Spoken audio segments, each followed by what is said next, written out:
Halo,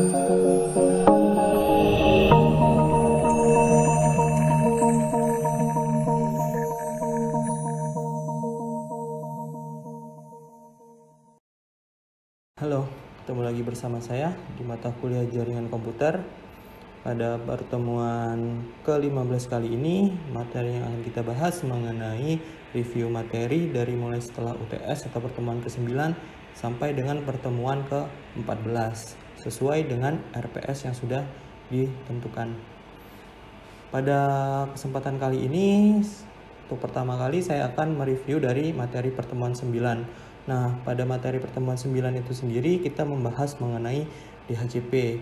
Kalian tentunya sudah mengetahui apa fungsi dari DHCP itu sendiri dan bagaimana cara kerja dari DHCP.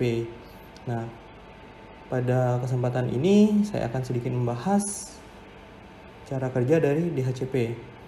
Kita lihat di sini klien, kemudian server. Nah, klien itu sendiri merupakan pengguna di jaringan internet atau di jaringan yang sudah dibuat. Nah, prosesnya ketika dia meminta DHCP itu mulai dari discovery. Discovery itu berarti pencarian server.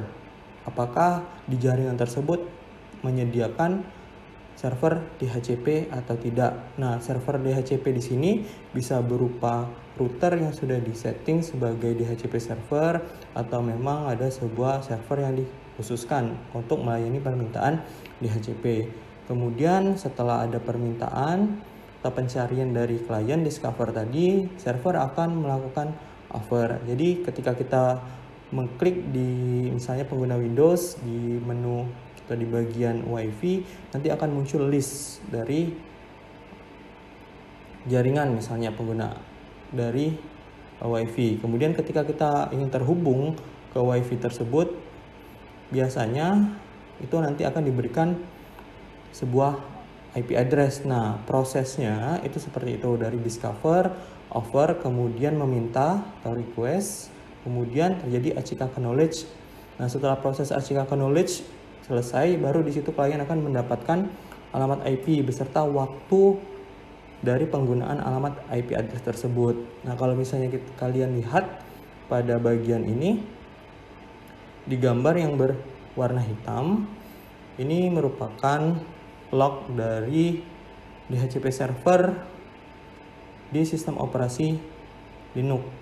Nah, pada bagian atas kalau kalian lihat ada DHCP discover from E8, E7, 32, 62, D2, 9E. Nah, kalau misalnya kita perhatikan di sini bahwa sebuah perangkat ingin meminta alamat IP. Nah, karena dia belum memiliki alamat IP address, maka alamat yang digunakan pertama kali adalah alamat physical atau MAC address itu sendiri, di mana dia meminta lewat ETH3. Jadi fungsi ETH3 di sini dia sebagai gateway bagi jaringan LAN tersebut. Seandainya saya akan beri contoh, ada sebuah router. Router ini memiliki dua interface yang digunakan, ETH2 dan ETH3. ETH2 dia pasti digunakan untuk terhubung ke modem dari ISP yang fungsinya adalah untuk mendapatkan internet. Sedangkan ETH3 itu terhubung ke switch sentral biasanya agar terhubung dengan jaringan lokal, di mana nanti dari switch sentral baru dibagi-bagi lagi ke masing-masing ruangan seperti itu. Nah, ketika ada perangkat yang merequest dari atau meminta layanan dari DHCP, kemudian dia terhubung ke sebuah switch, dari switch akan diteruskan ke gateway yang terhubung ke jaringan lokal tersebut, atau istilahnya adalah kabel dalam. Di jaringan kabel yang menuju ke dalam seperti itu. Nah, setelah itu kalau misalnya sudah melakukan pencarian, nanti akan ditawarkan apakah ingin menggunakan alamat ini. Misalnya kalau misalnya kita lihat di sini ada DHCP request nih, dari bagian ini agak di bagian bawah DHCP request ya, for 192.168.0.82, berarti ada permintaan untuk alamat tersebut. Nah, biasanya from-nya ini adalah alamat MAC address tadi. Jadi ketika dia belum mendapatkan, dia akan meminta. Kemudian nanti ada juga di bagian paling bawah DHCP ACK. Untuk yang 82 tadi nanti akan kelihatan di situ DHCP ACK on 192.168.0.82 to 0019, itu berarti ke alamat physical tersebut. Nanti alamat tersebut akan digunakan sesuai dengan list time. Nah, apa itu list time? List time ini adalah waktu pemakaian. Jadi kalau seandainya kalian mendapatkan alamat IP, nah alamat IP ini memiliki masa pakai. Misalnya sudah di set 4 jam. Jadi setelah 4 jam, IP address tersebut akan dikembalikan ke DHCP server. Nah, perangkat klien tersebut apabila masih terhubung ke jaringan, dia akan meminta lagi. Jadi prosesnya diulangi lagi. Dia bisa mendapatkan alamat yang sama, bisa jadi mendapatkan alamat yang berbeda. Seperti itu. Nah, ini mengapa harus menggunakan DHCP? Bagi kalian sebagai admin jaringan tentunya tidak ingin direpotkan untuk masalah IP konflik yang terjadi di jaringan. Jadi kalau seandainya kita tidak menggunakan DHCP, klien kita pasti harus mengisi alamat IP address-nya secara manual. Nah, bisa jadi satu klien dengan klien lainnya mengisi alamat yang sama. Jadi dengan adanya DHCP, kita akan mempermudah penggunaan alamat IP bagi klien tadi. Jadi menghindari adanya IP konflik. Kemudian lebih mudah di manajemen juga. Selain itu, kalau seandainya kita tetapkan berdasarkan MAC address tadi, jadi kita sudah tentukan DHCP statis, jadi klien ini akan selalu mendapatkan alamat IP yang sama. Seperti itu meskipun sudah ditentukan list time-nya. Jadi ketika misalnya kita tentukan tadi 4 jam, dikembalikan alamat IP, request lagi, itu akan mendapatkan alamat IP yang sama karena di servernya sudah di set statis. Jadi untuk MAC address ini alamat IP-nya ini. Itu mau sampai kapanpun seperti itu. Nah, keuntungannya adalah apabila seandainya klien tersebut melakukan pelanggaran di jaringan, baik dari sisi etika maupun dari sisi hukum, kita sudah mengetahui bahwa pengguna dari alamat IP ini adalah si A. Itu kelebihannya dibanding kalau seandainya kita buat DHCP, kita tidak tentukan. Nah, khususnya ini adalah untuk pengguna tetap. Jadi kalau pegawai berarti dia pegawai tetap di sebuah instansi. Nah, ini agak sulit apabila tamu atau guest yang diberikan karena tentunya dia tidak datang ke atau tidak menggunakan jaringan itu setiap hari. Dia mungkin hanya datang sekali, 2 kali, itu mungkin tidak bisa. Tetapi bagi pengguna yang tetap misalnya di sebuah instansi atau sebuah kantor yang pegawainya setiap hari misalnya ngantor di situ, akan lebih baik apabila DHCP servernya dibuat statis. Oke, untuk scriptnya masih sama seperti ini. IP DHCP pool, jadi kita harus membuat pool atau penampungnya dulu dengan nama, kalau di script adalah @maluhur, kemudian kita tentukan networknya. Network ini fungsinya adalah seberapa banyak alamat IP yang tersedia untuk dibagikan ke pengguna atau untuk bisa digunakan oleh pengguna atau klien tadi. Kemudian kita tentukan default router, di mana ini merupakan alamat interface dari router. Karena di sini DHCP servernya di set di router, kita tentukan default routernya.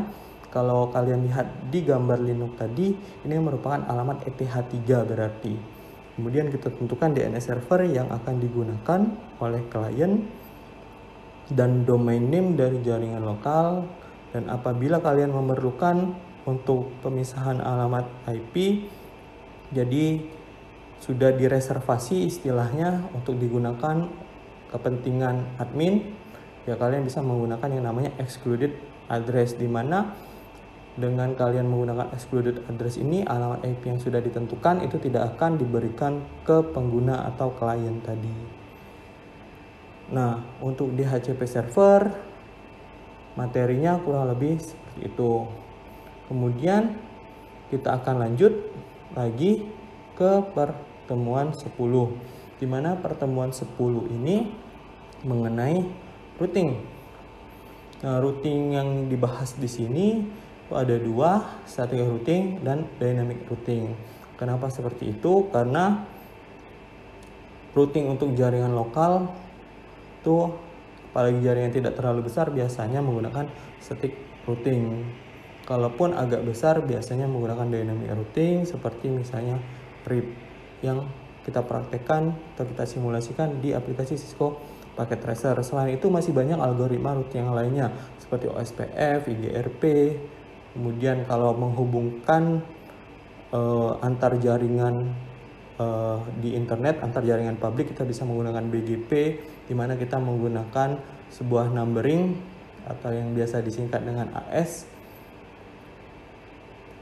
Nah, kalau misalnya kita lihat di materi kita ini, routing sendiri merupakan proses pengiriman data maupun informasi dengan meneruskan paket data yang dikirim dari jaringan satu ke jaringan lainnya.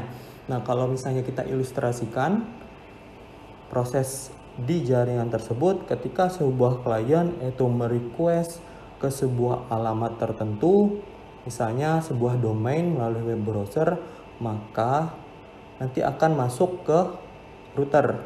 Nah, router ini nanti yang akan mengecek alamat yang diminta ini tujuannya itu letaknya ada di mana.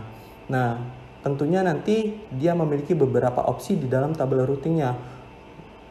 Ketika dia melihat beberapa opsi tersebut, maka dia akan memilih jalur terbaik tentunya.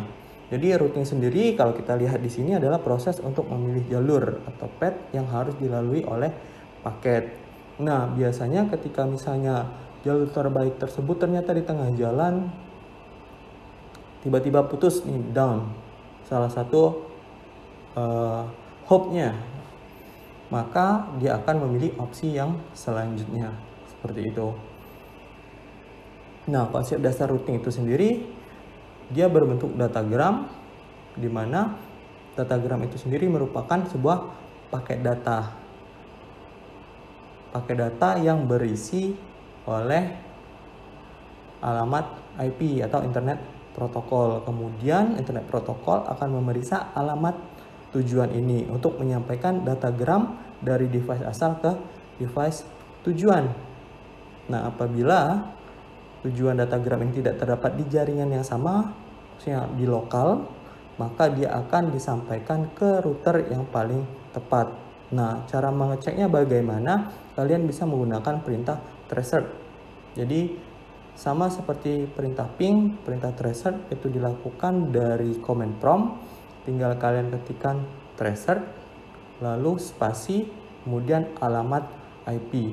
Jadi misalnya kalian ingin melihat jalur yang dilalui ketika kalian ingin terhubung ke YouTube, ya kalian ketik saja tracer spasi youtube.com, nanti akan kelihatan hop yang dilalui.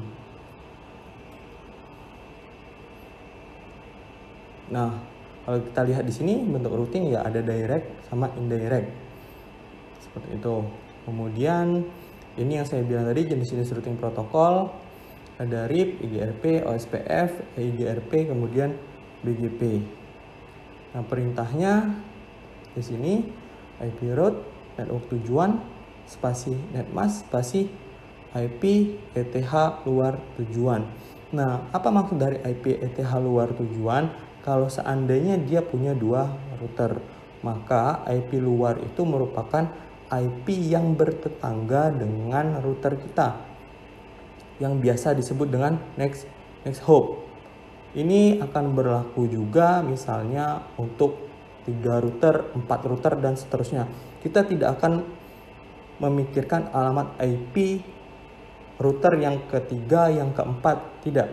Kita cukup terhubung dengan router yang kedua atau yang bertetangga langsung seperti ini. Nanti ketika paket ini sudah sampai di router tetangga seperti ini, atau kalau dari router 0 ke router 1, nah router 1 ini tentunya nanti akan dikonfigurasi juga untuk terhubung dengan router 2. Router 2 nanti akan ditentukan lagi untuk terhubung ke router 3. Jadi setelah paketnya itu nanti sampai ke router 1, dia akan melihat alamat tujuan tersebut untuk diteruskan ke jaringan di dalam dia atau diteruskan ke jalur lain atau router tetangga next hop-nya bagi router 1 ini. Nanti seperti itu. Jadi kuncinya adalah kita mengetahui next hop tadi. Makanya ketika kalian misalnya mengetikkan youtube.com, itu bisa jadi next hop-nya ada beberapa. Berarti dia melewati jalur-jalur tersebut. Misalnya dari ISP dulu atau gateway dulu biasanya ya. Dari gateway kemudian masuk ke router-router lainnya seperti itu. Nah, kalau misalnya kita lihat untuk router RIP, perbedaannya apa dengan statik? Kalau statik tadi kita tentukan network tujuan, netmask, IP, ether, ETH, next hop tetangga atau luar ini.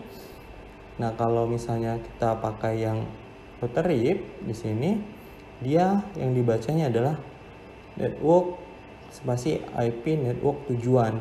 Jadi kita tidak tentukan next hop-nya ini. Nah, biasanya kita langsung masukkan network-nya aja, termasuk network public bagi router tetangga kita. Kalau misalnya kita lihat di sini network FA00-nya dimasukkan, FA01-nya juga dimasukkan seperti itu. Nah, kenapa di sini misalnya di static routing ini kita menggunakan network? Nah, fungsinya adalah agar kita tidak perlu memasukkan satu persatu klien yang ingin terhubung. Misalnya kita ada router 0, router 1. Kalau misalnya kita gunakan perintah ini IP route spasi alamat IP ini misalnya, ya dia hanya akan terhubung ke sini. Dengan kita menggunakan network, ini akan mempermudah. Jadi kalau misalnya di jaringan tetangga ini misalnya punya 100 klien, ya dia sudah termasuk dalam network tujuan yang sudah diketahui netmasknya. Jadi kalau netmasknya /24 berarti dia kelas C, di mana host ID-nya adalah oktet terakhir. Kalau dia kelas B berarti atau blok terakhir ya, kelas B misalnya /16 berarti host ID-nya adalah 2 blok terakhir. Dengan kelas A host ID-nya 3 blok, maka networknya adalah 1. Kalau kelas B karena dia 2 blok untuk host ID-nya, maka network ID-nya adalah 2 blok di depan. Nah, kalau kelas C seperti ini /24 host ID-nya adalah bagian terakhir, maka network ID-nya adalah 3 blok. Makanya ditulis di sini 3 blok dari alamat ini, misalnya 202.162.220.10. Karena 10 ini merupakan host ID, jadi network ID-nya adalah 3 blok ini, maka 3 blok ini yang kita ambil seperti itu. Nah, kalau misalnya kalian sudah mendapatkan tugas seperti ini, tentunya kalian sudah mengetahui bagaimana cara kerja dari routing itu sendiri. Di sini ada 2 mekanisme. Yang pertama saya minta static routing, kemudian yang untuk di router 0, kemudian di router 2 saya minta RIP routing, kemudian di router 1 juga RIP routing. Untuk versi RIP-nya sendiri boleh versi 1 atau versi 2 yang kemarin ya. Kalau misalnya kita lihat di sini dia menggunakan versi 1. Bagaimana kalau ingin menggunakan versi 2? Ya setelah router RIP ini kalian harus ketikkan versionnya dulu, version spasi 2. Nanti dia akan menggunakan RIP versi 2. Oke, ini untuk materi kita pertemuan 10. Di pertemuan 11 kita membahas mengenai web server. Nah, tentunya kalian sudah mengetahui dari namanya web server ini. Fungsinya adalah untuk melayani permintaan halaman web yang dilakukan oleh klien. Nah, sebagai pelayan dia akan melayani permintaan web dari web browser, dari Mozilla Firefox, Google Chrome dengan protokol HTTP maupun HTTPS, di mana perbedaan HTTP dengan HTTPS itu sendiri adalah huruf S-nya. Ya, S-nya ini berarti secure, yang mengartikan protokol ini lebih aman dibandingkan dengan HTTP. di mana komunikasi yang terjadi antara klien dan web server itu akan dienkripsi.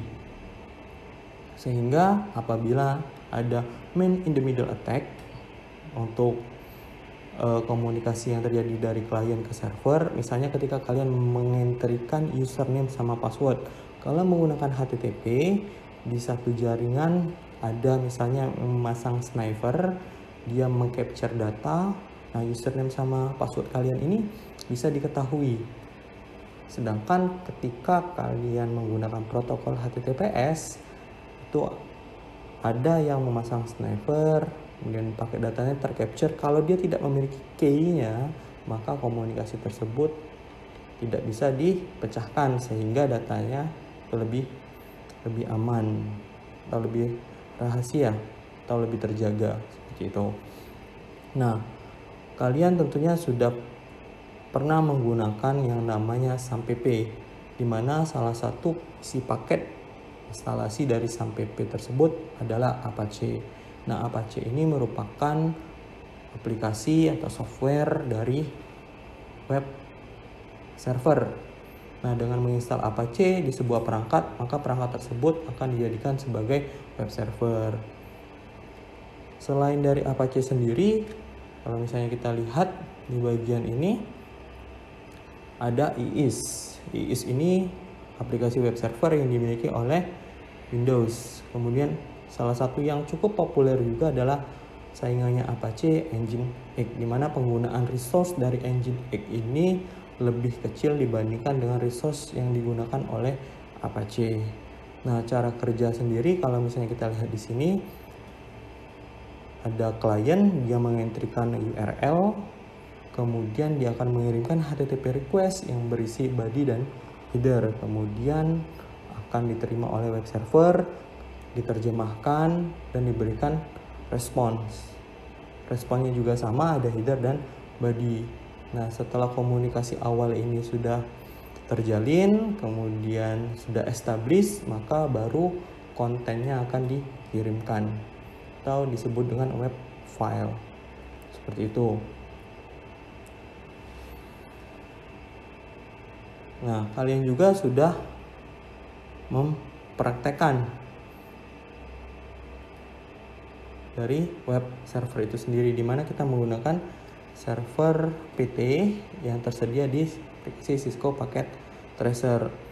Tentunya saat kita praktek kita akan sedikit lebih sulit. Kenapa? Karena misalnya pegawai 1 dan pegawai 2 ini harus melakukan request sebuah halaman web menggunakan alamat IP. Pada simulasi praktikum kita hanya menggunakan satu alamat IP. Kita memasukkan alamat IP, kemudian muncul kontennya di web browser. Nah, pada pertemuan selanjutnya atau pertemuan ke-12 kita membahas tentang DNS. Tentunya ini mempermudah dari permintaan halaman web. Ini sejarahnya, kalau dulu dia tidak terdistribusi, sehingga masing-masing host itu harus diupdate sebuah domain atau alamat domainnya ini supaya dia bisa terhubung ke server tujuan menggunakan alamat domain. Nah, tentunya hal ini sangat merepotkan apabila misalnya di sebuah komputer host txt-nya ini tidak diupdate. Apabila ada domain yang lebih baru, maka dia tidak bisa mengakses domain tersebut. Kemudian dengan adanya DNS, dia bisa melakukan permintaan atau request untuk penerjemahan dari alamat domain ke alamat IP tujuan dengan terdistribusi. Seperti itu. Kalau kita lihat di sini ada yang namanya resolver dan name server. Jadi ketika dia request misalnya menggunakan HTTP, hostname-nya itu misalnya @maluhur.ac.id, dia akan memberikan hostname tersebut ke resolver.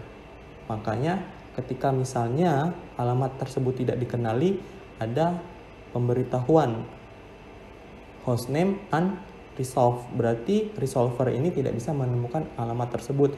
Bisa jadi misalnya alamat tersebut memang tidak ada atau salah, atau resolver sendiri itu tidak bisa terhubung ke name server tujuan. Nah, Nanti setelah resolver ini mengetahui, dia akan menunjukkan permintaan tersebut ke name server. Di manakah letak alamat ini, atmaluhur ACID, nanti dibalas lagi oleh name servernya. Alamatnya itu ada di IP 128.143.7121 misalnya, seperti itu. Nah, kalau misalnya kita lihat di sini strukturnya seperti ini. Tanda titik itu berupa root yang paling tinggi, di bawahnya ada edu, com, net, mil, gov.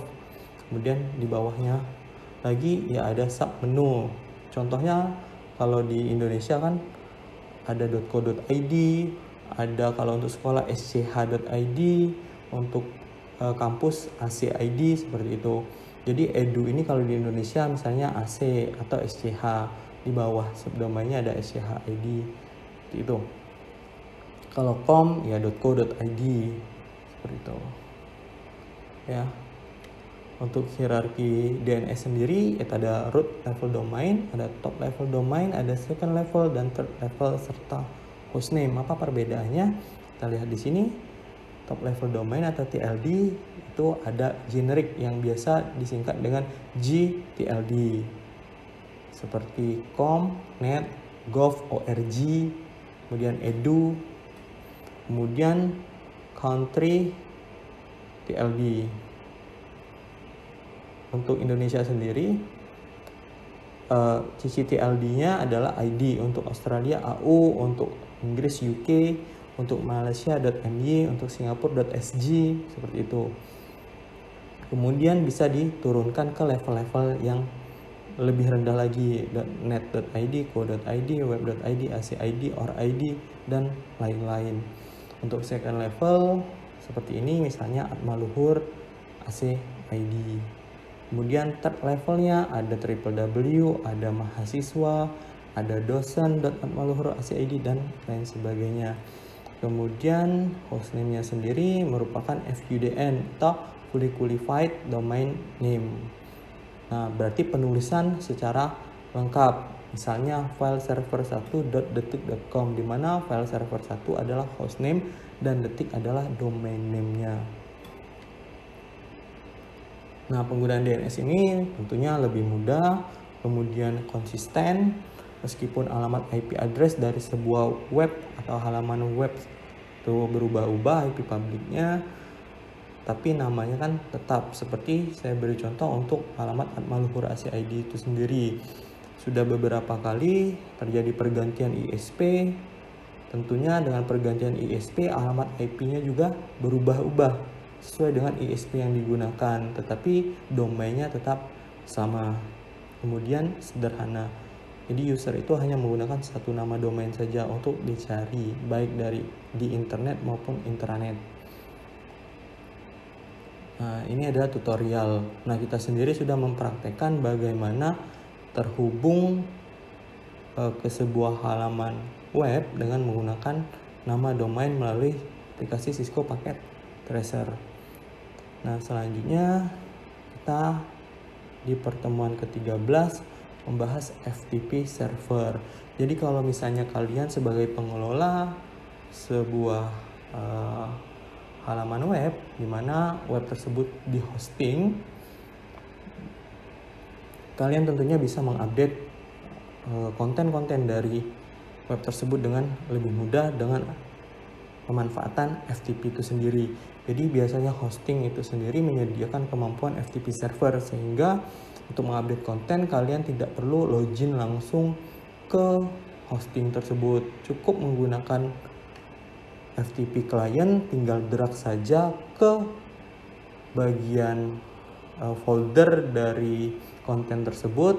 Misalnya indeksnya kalian update, ya kalian tinggal drag saja indeks yang terbaru, kemudian kalian replace, kemudian dia langsung bisa tampil di internet dengan yang terbaru tanpa harus masuk ke hostingan itu sendiri. Nah, FTP sendiri itu singkatan dari File Transfer Protocol, di mana fungsinya adalah mengatur tukar menukar file dalam sebuah jaringan yang dengan menggunakan koneksi TCP. Nah, kalau misalnya kalian lihat di bagian ini,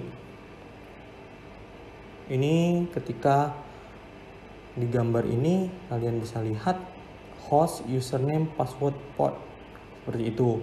Di bagian kiri ini local site, ini berarti komputer kalian, di situ ada drive C misalnya, drive D, kemudian di sisi kanan itu remote site. Saya beri contoh di sini, misalnya dia ingin mengupdate konten di WordPress. Nah, di WP kontennya ini tinggal, atau mengganti indeksnya tinggal di drag saja. Di sini bagian kiri di local site ada index.php, tinggal di drag ke remote site, udah selesai tanpa kita harus masuk. Kita cukup masukkan host, username, password, kemudian portnya apabila ada customize, kemudian kita connect, udah selesai. Nah, untuk kliennya sendiri itu bisa menggunakan FileZilla, tampilannya seperti yang tadi, atau kalau seandainya dia mendukung FTP berbasis browser juga bisa seperti ini, tinggal masukkan username, password, kemudian login. Nanti kalian langsung masuk ke remote site juga sama. Cuma bedanya ketika menggunakan browser, ketika masuk ke remote site yang tampilannya nanti langsung masuk ke dalam remote site. Di situ ada folder apa, file apa yang ingin diakses. Nah, akan lebih mudah apabila menggunakan FTP client seperti ini. Jadi kita bisa mengupload dan mendownload file dengan lebih mudah, sehingga kita bisa menentukan lokasi dari upload file yang ingin diupload atau file yang ingin didownload diletakkan di mana gitu. Nah, untuk lebih amannya sendiri, kalian biasanya harus menggunakan SFTP atau FTPS. Nah, ini merupakan protokol yang lebih secure, sama seperti HTTP dan HTTPS tadi, di mana komunikasi yang terjadi antara klien dan server itu akan dienkripsi. Jadi lebih aman. Nah, praktikumnya seperti ini, kalian juga sudah mengerjakan dan kalian sudah tahu bagaimana cara menggunakan ketika sudah dikonfigurasi melalui command prompt. Tinggal diketikkan FTP spasi alamat IP dari FTP-nya itu sendiri, kemudian kalian harus memasukkan username dan password, kemudian kalian bisa masuk ke dalam FTP server. Lalu kita masuk ke mail server di pertemuan terakhir, pertemuan 14. Di pertemuan ke-14 ini kalian sudah berhasil, sudah bisa, sudah praktek membuat mail server menggunakan domain kalian masing-masing. Sebagai contoh, di bagian ini kalian misalnya praktek dengan mail server @maluhur dengan domain @maluhur. Kemudian ada DNS server, web server, FTP. Ini sudah digabung menjadi satu di tugas final. Nah, di bagian ini kalian juga sudah tahu cara kerjanya, di mana untuk pengiriman sendiri itu menggunakan SMTP atau Simple Mail Transfer Protocol.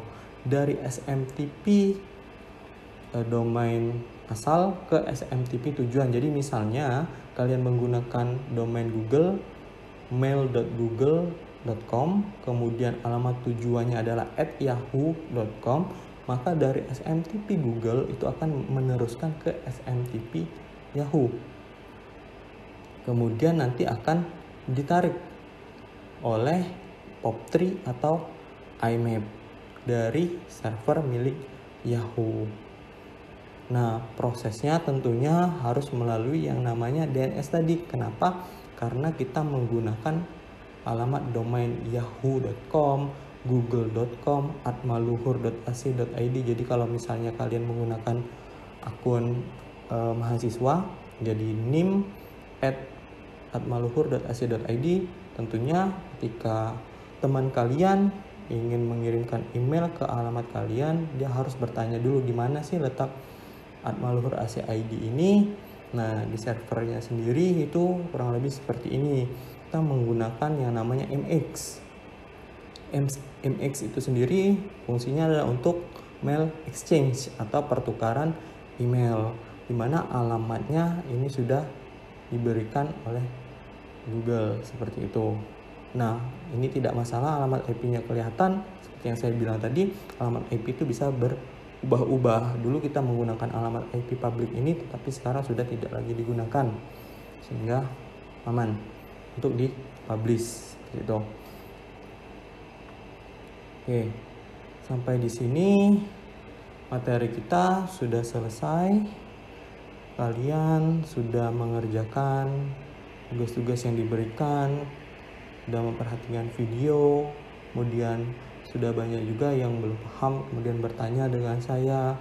Saya sangat berterima kasih karena kalian sudah memperhatikan konten-konten atau materi yang sudah saya berikan. Tentunya materi yang saya berikan masih banyak kekurangan, sehingga kalian sebagai mahasiswa juga harus bisa mendapatkan sumber informasi yang lainnya. Terlebih saat ini kita tengah di pandemi, kita kuliahnya secara daring atau online tentunya tidak maksimal dibandingkan ketemu atau tatap muka. Kalau tatap muka diskusinya akan lebih enak lagi. Tetapi dengan keterbatasan waktu yang dimiliki, dengan keterbatasan situasi seperti saat ini, kalian masih semangat untuk mengikuti perkuliahan meskipun masih banyak kekurangan, baik penyampaian materinya maupun konten atau isinya. Ya, saya sekali lagi terima kasih. Kemudian saya meminta maaf juga untuk kekurangan-kekurangannya. Tidak terasa kita sudah sampai di pertemuan terakhir. Bagi kalian yang belum mengumpulkan tugas, silahkan mengumpulkan tugas untuk bagian yang susulan.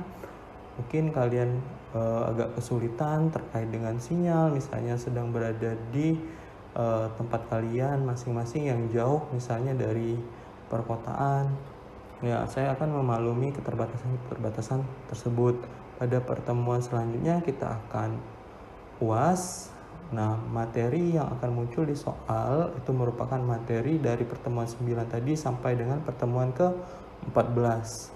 Jadi saya harapkan kalian bisa mempelajari kembali atau mereview ulang sambil menonton video ini. Misalnya ada yang terlewatkan, misalnya masih yang belum jelas, bisa kalian baca ulang di slide-nya ataupun ditonton di video yang sudah saya upload di YouTube.